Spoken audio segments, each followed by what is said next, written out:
हमारे पास जो टॉपिक है वो है असाइनमेंट प्रॉब्लम, जो आपको स्क्रीन में नज़र भी आ रहा होगा। इसमें क्या करते हैं, ये बिल्कुल बिल्कुल ट्रांसपोर्टेशन की ही तरह है। यहाँ पर जो है लिखा हुआ है, यहाँ पे 3 जॉब्स हैं। जैसे आपने वर्क स्टेशन वगैरह में देखा होगा कि जॉब्स जो होते हैं, मतलब कि जिस पे काम हो रहा है उसको जॉब कहेंगे, ठीक है। और वर्कर्स होते हैं, तो वर्क स्टेशन में वर्कर्स को जॉब असाइन होते हैं, ठीक है। वर्कर्स को जॉब असाइन होते हैं। अब यहाँ पर तुम देख रहे हो 3 जॉब्स हैं और यहाँ पे 3 वर्कर हैं। यहाँ जो पीपल लिखा है वहाँ पे 3 वर्कर्स हैं और यहाँ पे 3 जॉब है, ठीक है। हर एक वर्कर को एक ही जॉब मिलेगा। भाई एक साथ एक वर्कर 2 जॉब्स तो परफॉर्म कर नहीं सकता। एक साथ एक बार में एक ही जॉब परफॉर्म कर सकता है। इसीलिए यहाँ पर आप देखोगे, जैसे ये पहला वर्कर है, ये मेरे पास पहला वर्कर है, तो उसको एक ही जॉब असाइन हो सकता है। इन 3 जॉब में से कोई एक ही जॉब असाइन हो सकता है। बात समझ में आ रही है? ठीक है, एक ही जॉब असाइन हो सकता है इन 3 जॉब में से, ठीक है। उसके बाद सपोज इसको एक इन 3 जॉब में से एक जॉब मिल गया, कोई एक जॉब इसको मिल गया। बचे कितने? 2 जॉब बचे। अब जो दूसरा वर्कर होगा बेटा, जो ये दूसरा वर्कर है, इसको बचे हुए 2 जॉब में से एक जॉब मिलेगा। और मान लो इसको एक जॉब मिल गया, बचे हुए 2 जॉब में से एक जॉब इसे मिल गया, तो लास्ट वाले वर्कर को जो बचा हुआ एक ही जॉब है वही मिलेगा।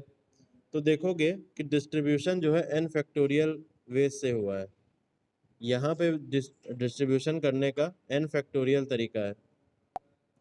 कैसे? मैंने कहा n फैक्टोरियल। यहाँ पे अगर आपके पास 3 जॉब है तो 3 फैक्टोरियल वेज हुए। 3 फैक्टोरियल मतलब 3 इंटू 2 इंटू 1। मतलब पहले जॉब के लिए 3 तरीके हैं।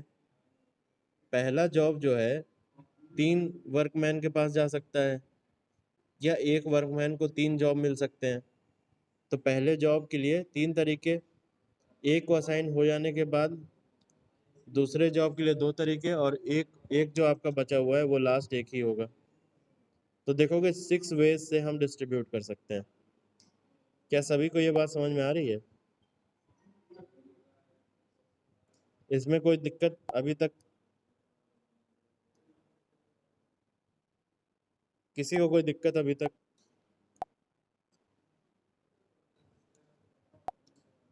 चैट में लिख दीजिए यस और नो। किसी को कोई दिक्कत हो तो बताएं।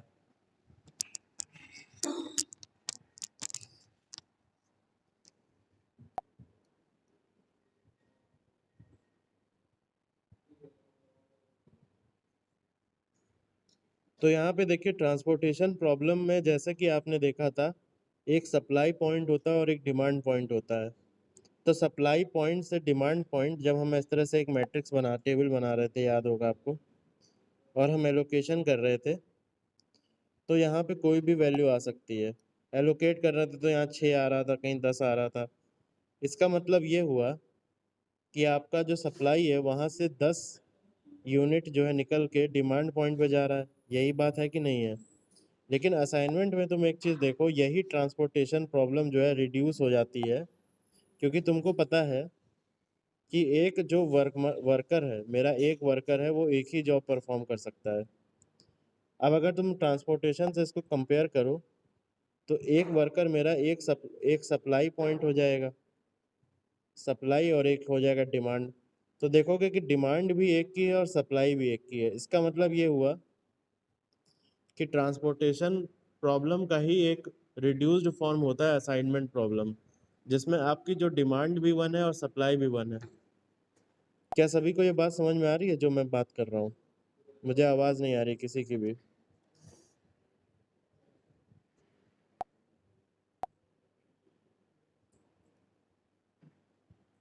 मुनाफ खान, अशरफ अंसारी, शिवम शर्मा, बताइए समझ में आया कि नहीं आया? तो हम आगे बढ़ें।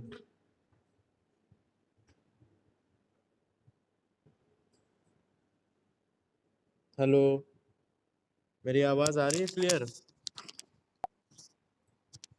मेरी आवाज़ क्लियर आ रही है?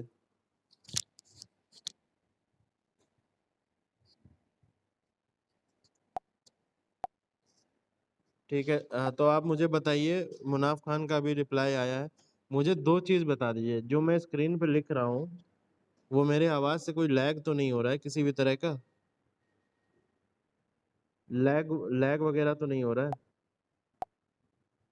नहीं हो रहा है तो आप मुझे बताइए कि अभी तक हमने जो समझाया आपको वो समझ में आया है आपको?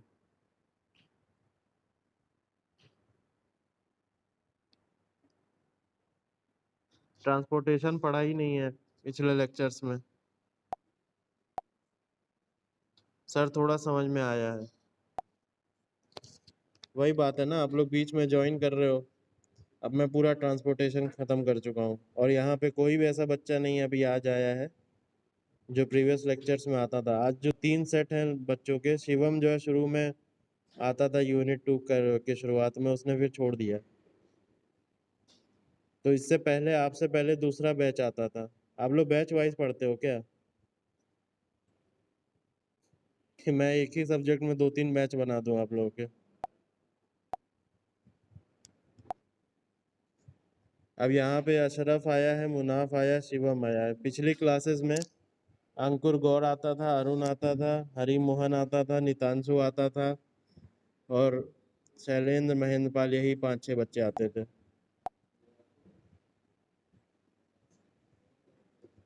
कोई बात नहीं, नितांशु अभी आ रहा है।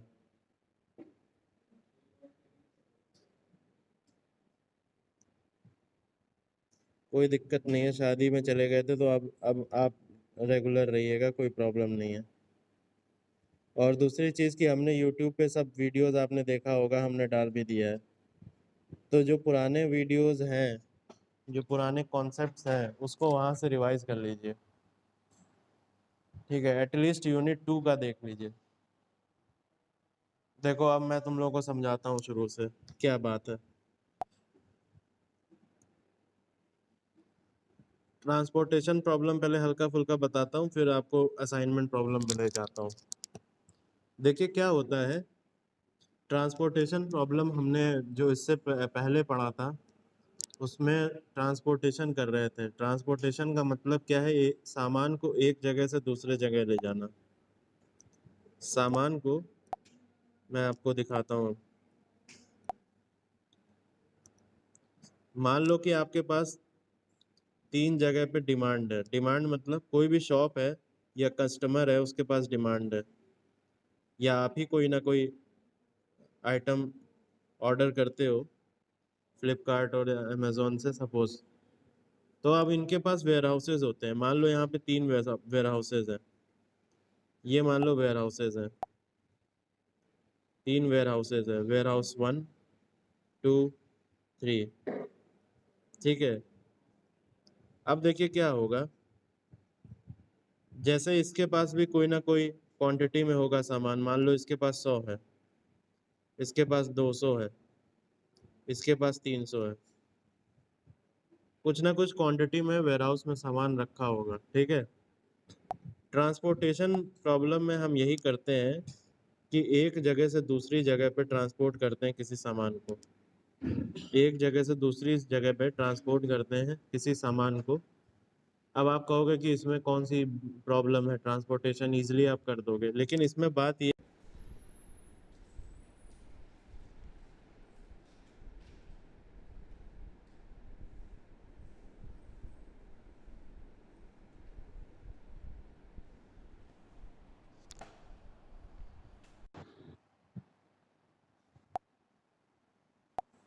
सॉरी, थोड़ा नेटवर्क डिस्टर्ब हो गया था।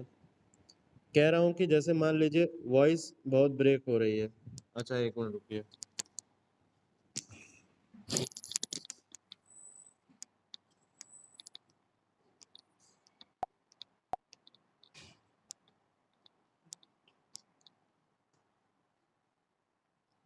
अभी आ रही है आवाज़? सभी को मेरी आवाज़ आ रही क्लियर? अभी बताओ।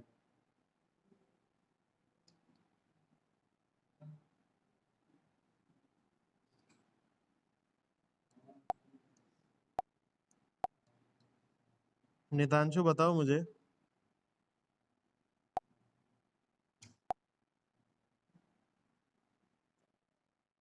ठीक है चलो।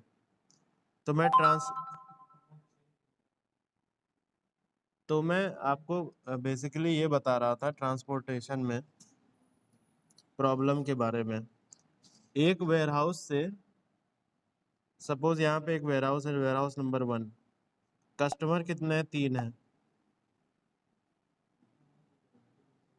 ये कस्टमर तीनों अलग अलग जगह रहते हैं, मतलब एक जगह पे नहीं, अलग अलग जगह है, अलग अलग इनकी लोकेशन है, और हर एक लोकेशन पे जाने का अलग अलग रास्ता होगा, अलग अलग रूट होगा।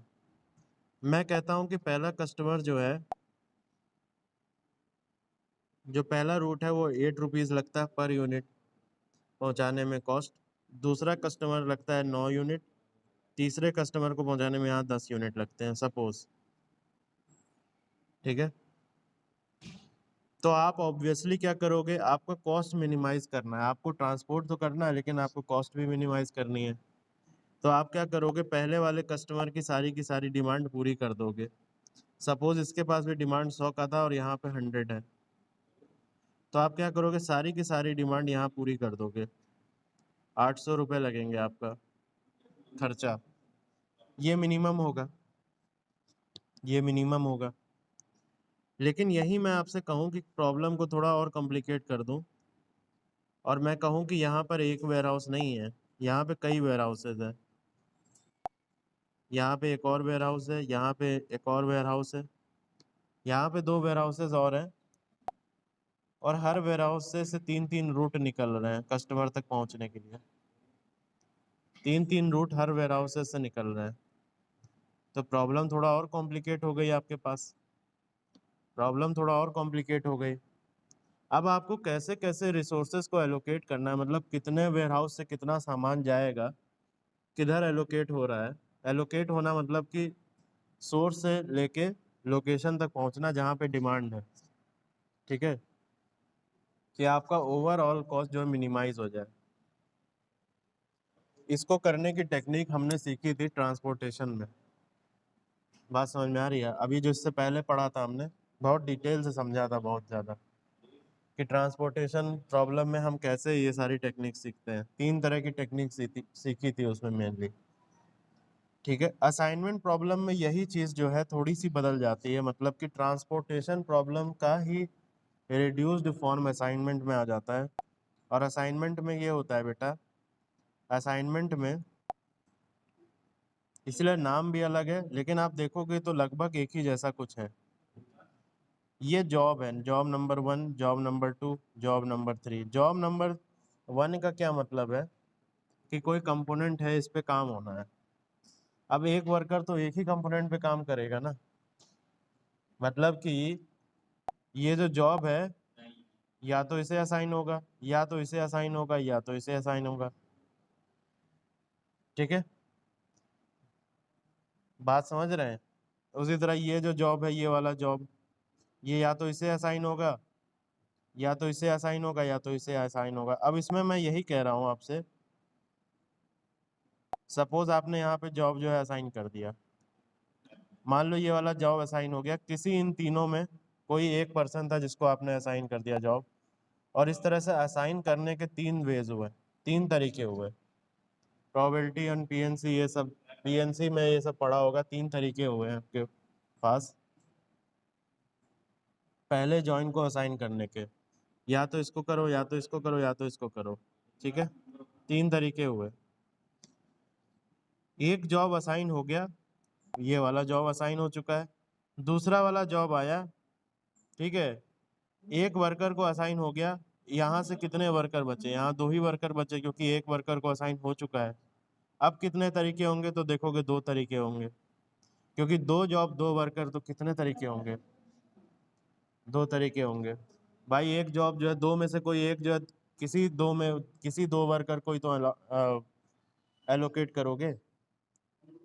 उसके बाद आपने जब एलोकेट कर दिया तो लास्ट में एक वर्कर बचेगा, उसको लास्ट में बचा हुआ जॉब मिलेगा। तो मैं सिंपली ये कह रहा हूँ आपसे कि अगर मान लो कि n जॉब है, तो n फैक्टोरियल तरीके हुए उसको डिस्ट्रीब्यूट करने के लिए। जैसे यहाँ पे 3 जॉब था, तो 3 × 2 × 1 हो गया। बस मैं यही कह रहा हूँ आपसे। और अगर ये नहीं समझ में आ रहा है तो ऐसा कोई दिक्कत की बात नहीं है, इतना समझ लीजिए कि नंबर ऑफ जॉब्स है और आप देखो सीधे कुछ ना कुछ ट्रांसपोर्टेशन से इसको मिला सकते हो, इस बात को ट्रांसपोर्टेशन से रिलेट कर सकते हो। जैसे ट्रांसपोर्टेशन से एक सामान दूसरे लोकेशन में पहुंच रहा था जहां डिमांड है, उसी तरह आपका एक जॉब जो है वो वर्कर के पास जा रहा है किसी एक रूट के थ्रू। लेकिन डिफरेंस क्या है कि एक जॉब जो है एक ही वर्कर के पास जाएगा। तो इसीलिए ट्रांसपोर्टेशन में देखो एक रूट से हम कितने भी डिमांड मीट करने के लिए कितने भी सामान निकाल सकते हैं। लेकिन असाइनमेंट में क्या होगा, आपका सप्लाई में भी एक ही यूनिट है और डिमांड भी एक ही यूनिट है। क्या समझ में आ रहा है सभी को, आप बताइए।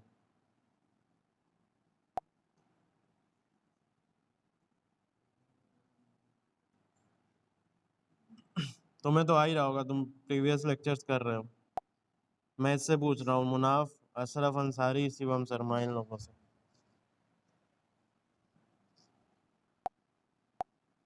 ठीक है, चलिए ठीक है, अच्छी बात है। तो असाइनमेंट में हम यही करते हैं। अब कैसे करते हैं इसको समझते हैं, देखिए। अब इधर आते हैं, देखिए ये क्या लिखा है, ये 4x4 की मैट्रिक्स नजर आ रही होगी आपको। ये जो है 4x4 की मैट्रिक्स नजर आ रही है आपको। इसमें क्या है, यहाँ पर जो आप देख रहे हो ना, ये है पहला जॉब। ये जो है ये पहला जॉब है, सॉरी, ये जो पहला रो देख रहे हो ना आप, ये पहला रो देख रहे हो, ये पहले जॉब की रो है। ठीक है, और ये कॉलम में जो देखोगे यहाँ पे पर्सन्स हैं, जैसे ये P1 जो है ये पहला पर्सन है, ये पहला पर्सन, ये दूसरा पर्सन, तीसरा पर्सन, चौथा पर्सन। आप चार ही लोग हो, आज क्लास कर रहे हो, आज चार, समझ लो आप ही चार खड़े हो। पहला जॉब जो है अगर पहले पर्सन के पास आता है, इसका मतलब क्या है, ये इस टेबल का मतलब समझो क्या है। पहला जॉब जो है जब एक पहले पर्सन के पास आएगा, मान लो पहला जॉब है आपको ड्रिलिंग करना है किसी एक वर्क पीस में, और यहाँ पर कोई खड़ा है, उसके पास जाने में 8 रुपीज का कॉस्ट आ जाता है, यही लिखा है 8। मतलब कि जब आप पहले जॉब को पहले पर्सन के पास लेकर जाओगे तो 8 रुपए का कॉस्ट लगेगा पर यूनिट, लेकिन यहाँ पर तो एक ही यूनिट है, तो 8 रुपीज लगेगा टोटल ओवरऑल। इसी तरह जब पहले जॉब को तुम दूसरे पर्सन के पास जाओगे लेके, तो 6 रुपीज का कॉस्ट आएगा ओवरऑल। इसी तरह तीसरे पर्सन के पास जाओगे तो 4 रुपीज का कॉस्ट आएगा ओवरऑल। बात समझ रहे हैं आप, बात समझ रहे हैं, ठीक है। अब देखिए, इसी तरह आप जब चौथे पर्सन के पास लेके जाओगे तो आपके पास 8 रुपीज का जॉब आएगा। अब मुझे ये सारे जॉब जो है एलोकेट करने हैं, मतलब कि एलोकेशन का मतलब ये हुआ, यहाँ पे ये चार रो हैं, तो इसका मतलब जॉब कितने हैं, चार जॉब है और चार लोग हैं, उनको एलोकेट करना है। तो असाइनमेंट का मतलब यही होता है कि कौन सा जॉब किस पर्सन को असाइन करेंगे,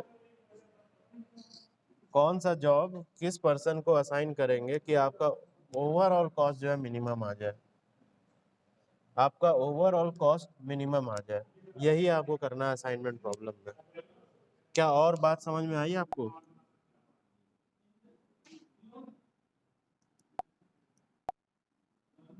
अशरफ अंसारी, आपसे कोई रिप्लाई नहीं आ रहा। शिवम बताओ, एक बार बता दीजिए, आया ना। ठीक है, चलिए आगे बढ़ते हैं। एक चीज देखना, जरा कॉमन सेंस लगाना। जब आप असाइन करोगे ना, जब आप असाइन करोगे इसमें, तो एक रो में एक ही असाइनमेंट होगा और एक कॉलम में एक ही असाइनमेंट होगा। कहने का मतलब देखो क्या है, कहने का मतलब देखो क्या है, अगर मान लो कि तुमने यहाँ पहले रो में देखा और कि यहाँ पे मिनिमम कॉस्ट क्या है, ये 4 है, 4 को असाइन कर दिया। इस बॉक्स को बनाने का ये मतलब हुआ बेटा, इस बॉक्स को बनाने का ये मतलब हुआ कि तुमने जो पहला जॉब है ना वो तीसरे पर्सन को असाइन किया। भाई तीसरा पर्सन कौन है, यही है कि नहीं है, ये तीसरे पर्सन की रो है। तो पहला जॉब जो है तुमने तीसरे पर्सन को असाइन किया, ये पहला मतलब है। और अगर बेटा पहला जॉब आपने तीसरे पर्सन को असाइन कर दिया है, इसका मतलब इस पूरे रो में अब किसी भी पर्सन को पहला जॉब असाइन नहीं हो सकता, क्योंकि जॉब भी एक ही था और पर्सन भी एक ही था। अगर जॉब एक को असाइन हो गया तो यही सेम जॉब अब किसी और पर्सन को असाइन नहीं हो सकता इस पूरी रो में। बताओ यस और नो, सबको समझ में आया कि नहीं? इसका मतलब एक रो में सिर्फ एक ही असाइनमेंट होगा कि नहीं होगा। Same goes for second job. और एक चीज देखो, एक चीज और देखो ध्यान से, एक चीज और देखना, इसी पर्सन को, जब इस पर्सन को जॉब मिल गया तो इस पर्सन वाले कॉलम में भी कोई असाइनमेंट नहीं हो सकता। मतलब ये रो और ये कॉलम में अब कोई असाइनमेंट नहीं हो सकता, क्योंकि एक पर्सन के पास जब जॉब आ गया तो अब वो कोई भी जॉब नहीं ले सकता और कोई भी दूसरा जॉब वहां जा नहीं सकता। इसका मतलब अगर एक जगह असाइनमेंट हो गया तो एक रो में एक ही असाइनमेंट मिलेगा और एक कॉलम में एक ही असाइनमेंट मिलेगा। देखो क्या इस कॉलम में एक ही असाइनमेंट दिख रहा है?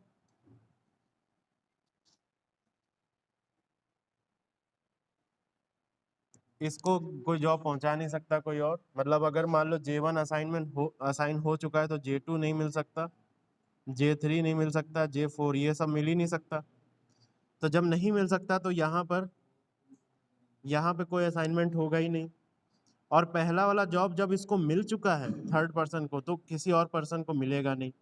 तो मुझे तुम ये बताओ, क्या तुम्हें समझ में आया कि इस पूरे कॉलम में जब एक बार असाइनमेंट हो गया है तो एक पूरे कॉलम में एक ही असाइनमेंट होगा और एक पूरे रो में एक ही असाइनमेंट होगा? मुझे बताओ यस और नो, बताओ सभी लोग मुझे बताओ। ऐसे ऐसे ही चार जॉब होंगे तो चार असाइनमेंट होगा, चार असाइनमेंट से ज्यादा हो सकता है?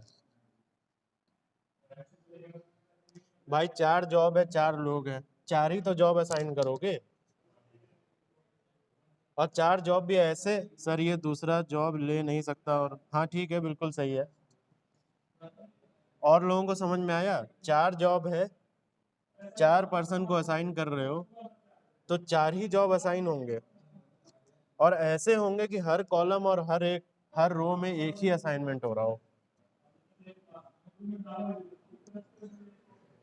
बताओ बेटा। शिवम, अशरफ, नितांशु, आप सब बताइए।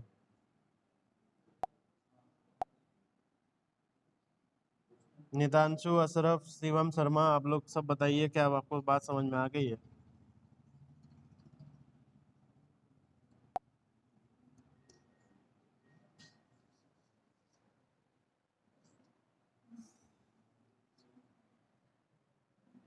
बताइए, जल्दी जल्दी आगे बढ़ेंगे। इसी तरह देखो, इसी तरह देखो दूसरे जॉब में भी यही कहानी है। दूसरे जॉब में भी यही कहानी है। दूसरे जॉब में भी यही कहानी है। दूसरे जॉब में क्या है, अगर यहाँ असाइन हो गया और दूसरा जॉब तुमने मिनिमम कहीं यहाँ असाइन कर दिया, तो मतलब कि अब ये जॉब जो है कहीं और असाइन नहीं हो सकता, और इस पूरे कॉलम, इस पूरे रो का काम खत्म हो गया। इसमें एक असाइनमेंट आ गया और इसमें एक असाइनमेंट आ गया। इसका मतलब असाइनमेंट क्या होंगे, नंबर ऑफ जॉब्स के बराबर होंगे। असाइनमेंट प्रॉब्लम में नंबर ऑफ असाइनमेंट्स किसके बराबर होंगे, नंबर ऑफ जॉब्स या नंबर ऑफ पर्सन के बराबर होंगे। आपको हमेशा ये स्क्वायर मैट्रिक्स देगा। असाइनमेंट प्रॉब्लम में आपको हमेशा स्क्वायर मैट्रिक्स मिलेगा। कहने का मतलब 4x4 वाला मैट्रिक्स, या 3x3, ऐसे ही करके देगा। ठीक है, चलिए ठीक है, आगे बढ़ते हैं।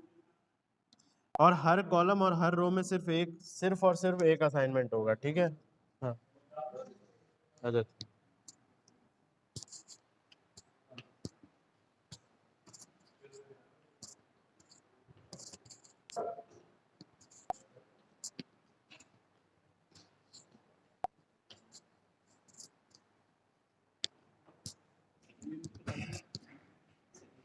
अभी एमएसटी गिनना पड़ेगा सर, लेक्चर नहीं हुआ है ना, वो एमएसटी थी हमारी। उसी में पहला लेक्चर था, उसी में एमएसटी थी। अभी हम बता देंगे आपको।